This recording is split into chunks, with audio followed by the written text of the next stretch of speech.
mga bata! Ako si Teacher Franz, ang inyong guro sa Edukasyong Pantahanan at Pangkabuhayan, Agri-Fishery Arts 5. Ngayong araw, samahan ninyo ako sa panibagong talakayan na tiyak na marami tayong matututunan. Tara! Halina't ating alamin at tuklasin ang mundo ng agrikultura. Bago tayo magsimula sa ating paksa, tingnan natin ang mga sumusunod na larawan. Mga tuyong dahon, mga balat ng gulay at prutas, mga dumi ng hayop, at compost pit. Ano ang mga napapansin nyo sa mga larawang ito? Sa tingin ninyo, ano ang kaugnayan nito sa ating pinag-aralan? Tama! Noong nakaraang aralin, natutunan natin kung paano gumawa ng abono galing sa mga nabubulok na basura. Sino sa inyo ang nakakita o nakagawa na ng compost pit? Magaling! Ang compost pit ay isang hukay o butas sa lupa na pinaglalagyan ng mga nabubulok na basura tulad ng mga tuyong dahon, mga balat ng prutas at gulay, mga dumi ng hayop, mga damo, at iba pang organikong materyales. Layunin nito ang makagawa ng abono galing sa mga basura sa natural at ligtas na paraan. Mga bata, may ilang larawang ulit akong ipapakita sa inyo.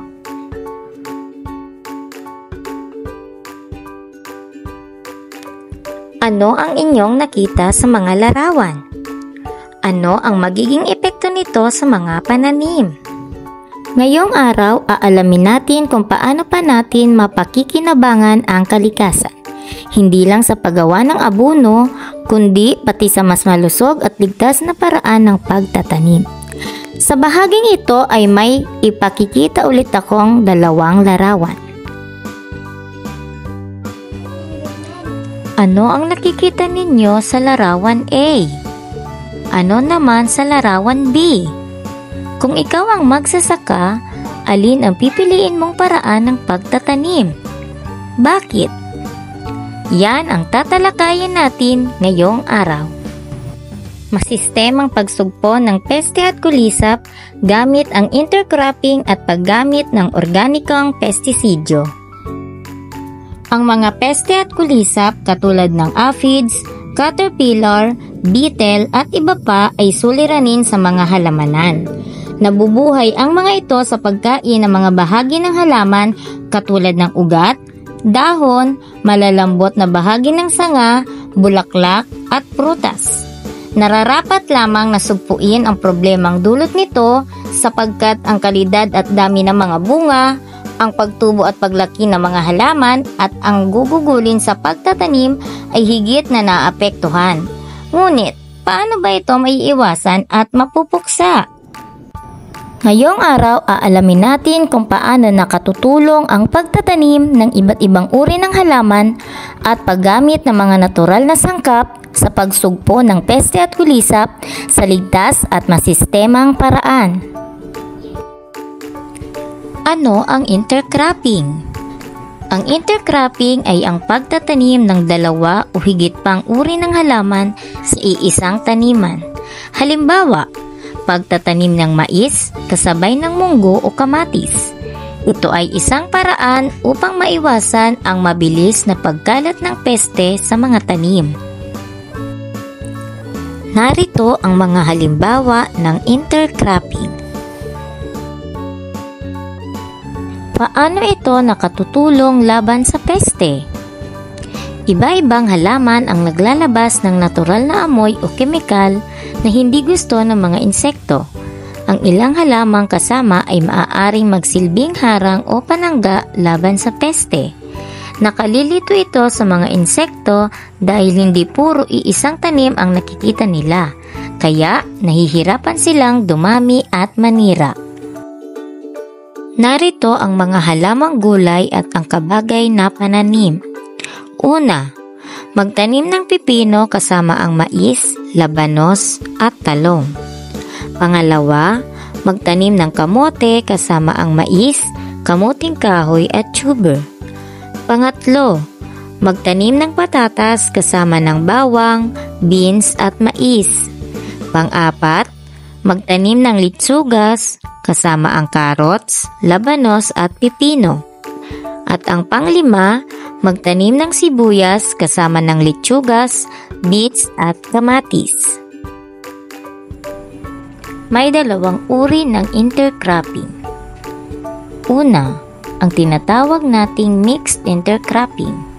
Ito ang pagtatanim ng iba't ibang uri ng halaman sa lahat ng bahagi ng lupang taniman. Ang pangalawa naman ay tinatawag nating row intercropping. Ito naman ang pagtatanim na may kaayusan, ang bawat halaman ay nakahanay ayon sa uri. Ngayon naman ay alamin natin kung ano ang organikong pestisidyo. Ang organikong pestisidyo ay isang likas na pamuksa o pantaboy sa peste na gawa sa mga natural na sangkap tulad ng bawang, sibuyas, sili, luya, vinegar o kalamansi at iba pa. Paano ito nakatutulong sa halaman at kapaligiran? Hindi ito nakalalason sa tao, hayop at kalikasan. Hindi nito sinisira ang lupa o tubig. Nakaiiwas ito sa pagkalason ng halaman at makatutulong ito sa pag-iwas sa sobrang paggamit ng kemikal sa ating kapaligiran. Ngayon naman ay alamin natin ang mga hakbang sa paggawa ng organikong pestisidyo. Mga kagamitan at sangkap: 5 butil ng bawang, 3 pirasong siling labuyo, 3 pirasong sibuyas, 1 kutsaritang mantika o dishwashing liquid, 1 litrong malinis na tubig, kutsara, mortar and pestle o pandikdik, salaan, at spray bottle. Panoorin at sundin natin ang video na nagpapakita ng mga hakbang sa paggawa ng organikong pestisidyo. Ihanda ang mga sangkap at kagamitan.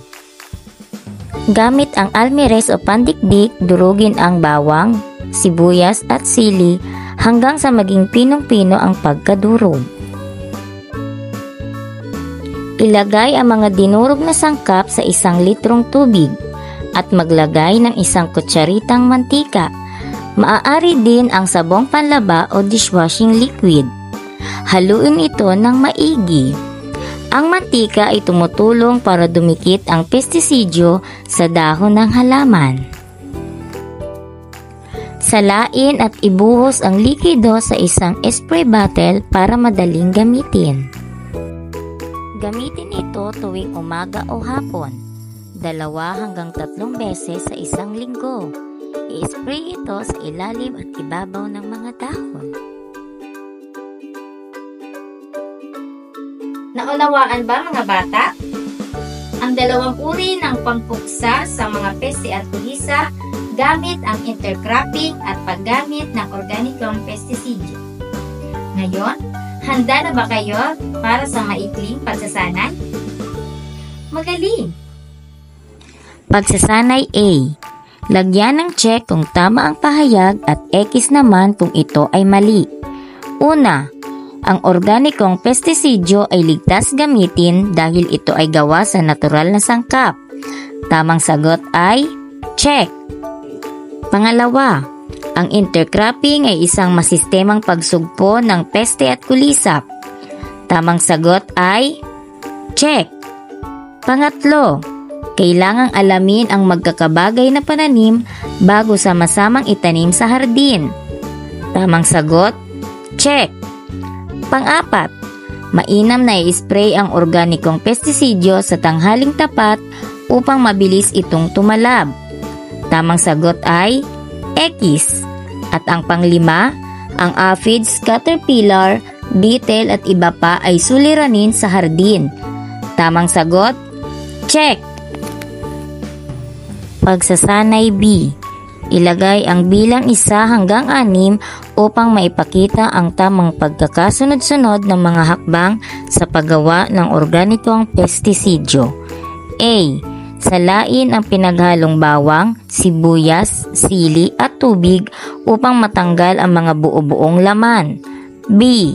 Ihalo ang dinurog na bawang, sibuyas at sili sa 1 litrong malinis na tubig. C. Ilagay ang naisalang likido sa spray bottle. D. Durugin ang bawang, sibuyas at sili gamit ang pandikdik. E. I-spray ang likido sa mga apektadong halaman tuwing umaga o hapon. F. Magdagdag ng 1 kutsaritang mantika sa pinaghalong likido. Narito ang mga tamang sagot.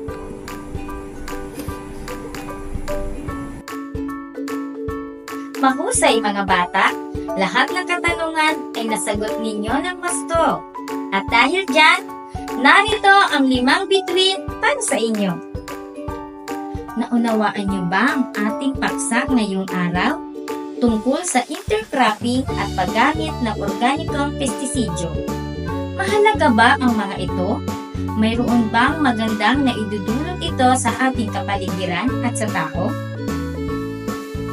Magaling! Laging tandaan, ang intercropping at paggamit ng organikong pestisidyo ay parehong mahalaga sa matagumpay at ligtas na pagtatanim. Ang intercropping ay nakatutulong upang mapagilan ang pagdami ng peste, mapahusay ang gamit ng lupa, at mapataas ang ani. Samantala, ang organikong pestisidyo ay isang ligtas na paraan ng pagsugpo sa peste gamit ang mga natural na sangkap. Ito ay hindi nakapipinsala sa kapaligiran at kalusugan ng tao. Sa pamamagitan ng dalawang paraang ito, naiiwasan ang labis na paggamit ng kemikal, napapanatili ang kalusugan ng lupa, at natutulungan ang mga magsasaka na makapagtanim ng masustansya at ligtas na pagkain para sa lahat.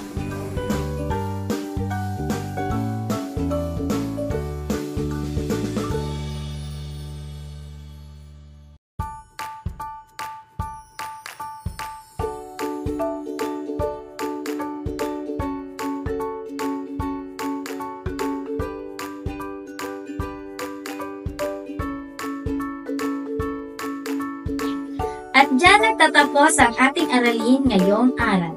Naway nadagdagan ang inyong mga kaalaman sa mga makakalikasang pamamaraan ng pagsasaka na hindi lamang nakatutulong sa ani, kundi pati na rin sa kalikasan at kalusugan ng tao. Kaya't laging tandaan, bilang mga responsableng mag-aaral at mamamayan, may tungkulin tayong pangalagaan ang ating kapaligiran. Maraming salamat sa inyong pakikinig at pagtutok. Hanggang sa susunod na aralin, paalam!